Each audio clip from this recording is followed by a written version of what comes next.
Well, here we are, hydroponic bucket production, comparing benefits and drawbacks.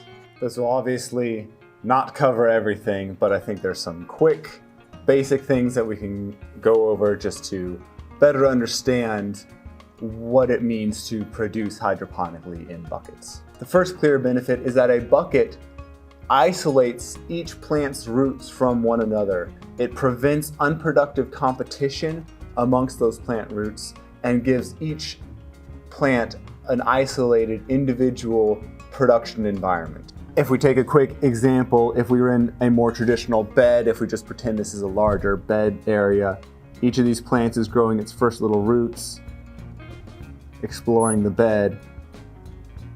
But then, once they start meeting each other, that competition becomes fairly fierce. And what if, this plant grew a little bit bigger, a little bit sooner, just a little bit, and that small edge, that one creeping or couple creeping roots, while this plant's fighting for its life, trying to get the necessary nutrients over here, this plant colonizes that whole area.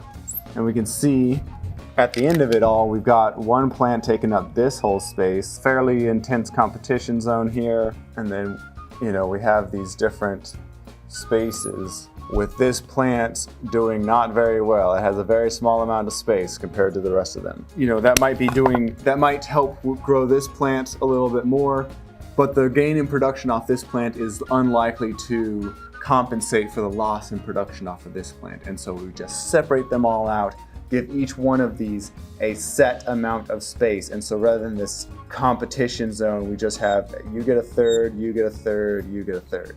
Everyone has a shared amount of space, and not even in this bed, because again, we have isolated them into these buckets. With each of these plants in their own individual container, we can supply them all with a similar nutrient dose. So this just helps further individualize the crop growth and reduce competition between plants. A further benefit of these buckets, these discrete individual buckets, is that it allows us to have a very highly customizable production space. So rather than needing NFT channels that fit within this range and then that range, or having to build the bed a deep water culture bay around this corner, or just having to square it off and lose this production space. With buckets, with these individual rooting spaces, we can put the buckets as needed, as fits our system. We can snake it along this curve in the wall here, in this bend in the wall. Depending on where we're producing, we could even take advantage of something weird in the space rather than just this square room. The space kind of has this small cubby back here.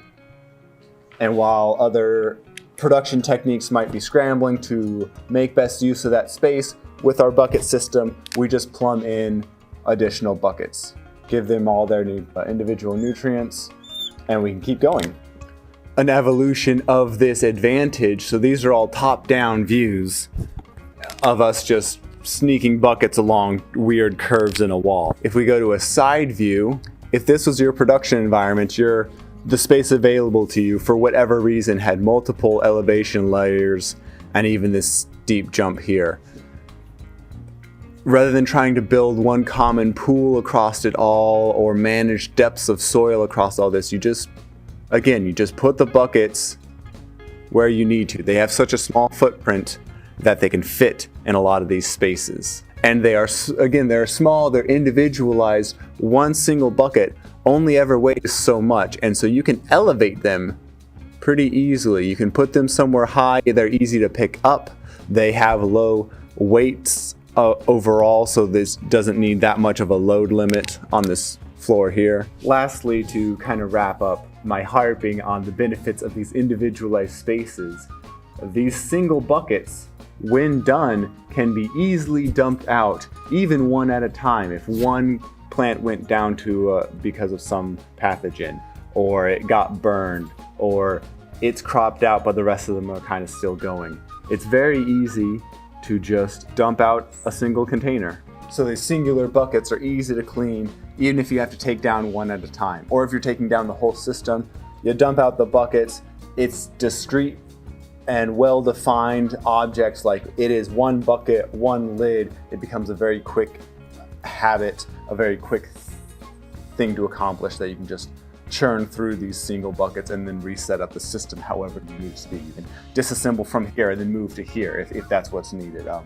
It's just very reactive, very responsive. And just in case anyone is worried about the roots of these plants in these single little buckets, there is a study from Sonneveld in 1981. Sonneveld in 1981 found that in-ground tomatoes rooted across approximately 200 liters of soil, whereas in buckets, they can do it in approximately 20 liters. So all this is for one tomato plant, all that for one tomato plant, so that is a gain, a 10 times use of space, a 10 time reduction in need of rooting volume, 10 times more efficient. And so if you're worried about crowding a plant into a bucket, just know that those roots are living 10 times happier, and it's going to take, they're going to be just as happy in a bucket as they would be in 200 liters of soil before they even come close to experiencing any crowding. Okay, that's enough for benefits. Let's move on to the drawbacks. The first drawback to think about is that buckets have a very high surface area compared to the water volume flowing through them. This makes them especially vulnerable or susceptible to temperature fluctuations. There have been a number of efforts pursued to address this, but first I just want to make a quick proof of this surface area, so I'll be right back. Okay, so before we start talking about why or how to address these temperature fluctuations, let's show why. Let's prove about this surface area. So this is the bucket, right?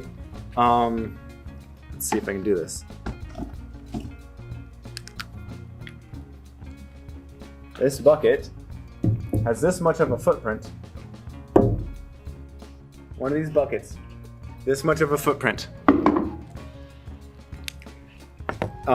However, let me just, it's a fairly approximate. If this box, this bucket fits inside this box, they're pretty close in the same size. This is the surface area of that one footprint, just the bottom of the bucket. This much of the bucket is touching the air. The air is touching all these sides of the bucket, right? So if we took this bucket, that's the bottom, but if we flattened it out, took all these sides, cut it up at each angle, each edge, flattened it out, we would see that everything being exposed to the air. So I guess not the bottom, the top would be exposed to the air and every side. So we'd have this much area. I said this again already. We'd have this much for every single bucket is exposed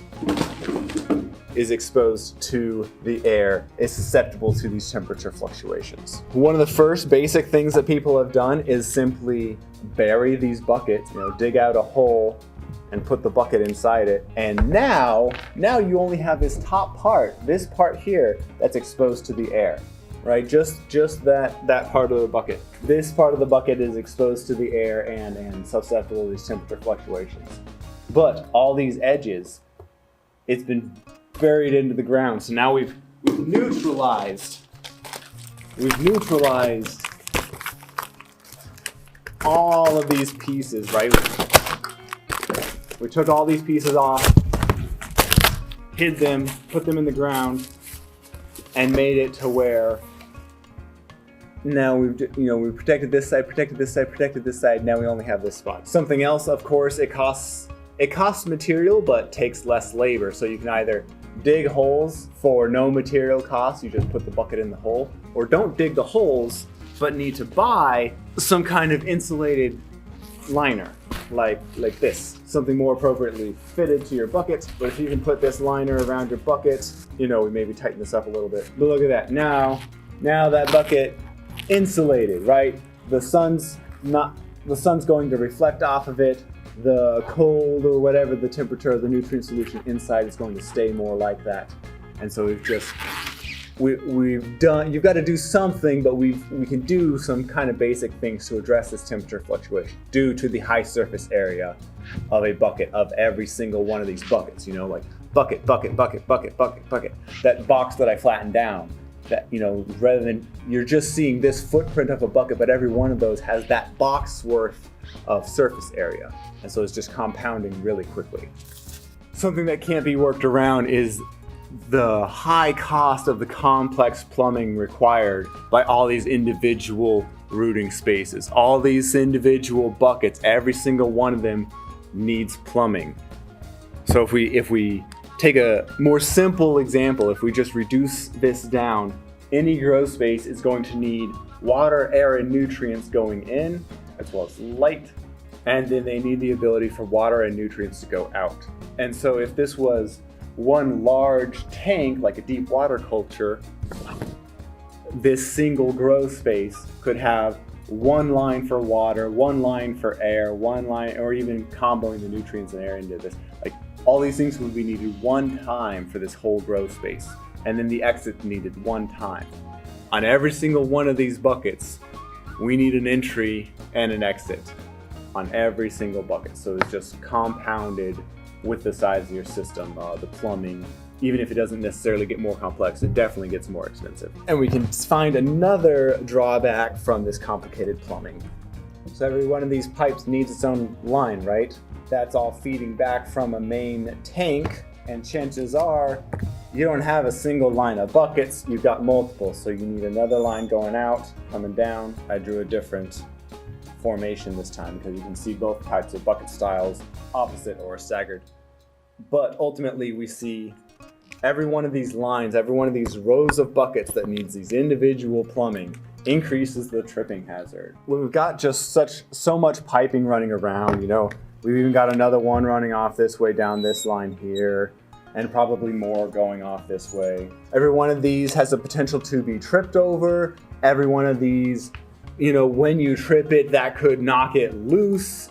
And so now, you know, the potential to fix it. Really, we're just seeing like a quickly growing hazard, the potential for damage and repair. Like the liability grows as this bucket system grows.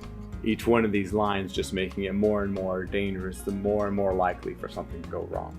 I want to finish by contrasting against this benefit, because not everything's actually this clean, clear-cut, definitely one thing or the other.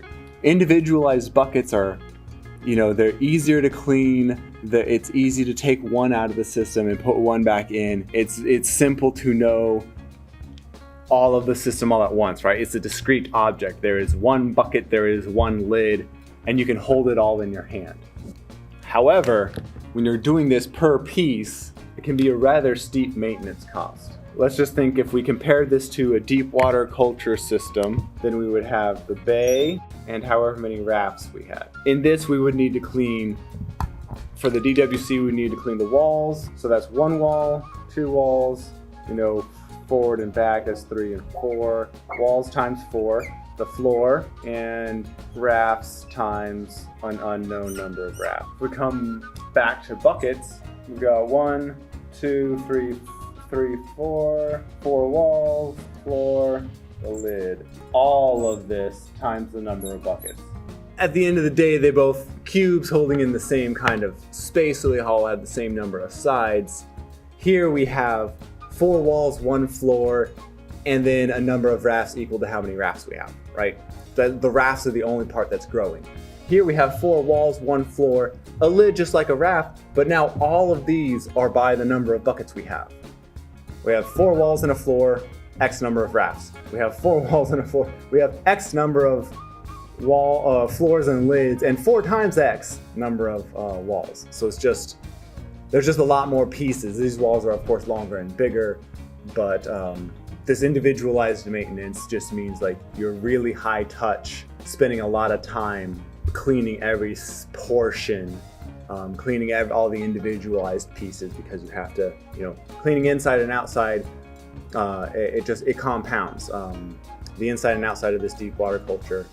For the same reasons the surface area is high on the buckets, the inside and outside area, the surface area of cleaning all these buckets is greater than most any other way to produce hydroponically. So okay, I've got basic benefits, basic drawbacks, a lot of it coming down to just the fact that we have individualized buckets, and how much is that good for your crops and how much is that a pain for you to manage.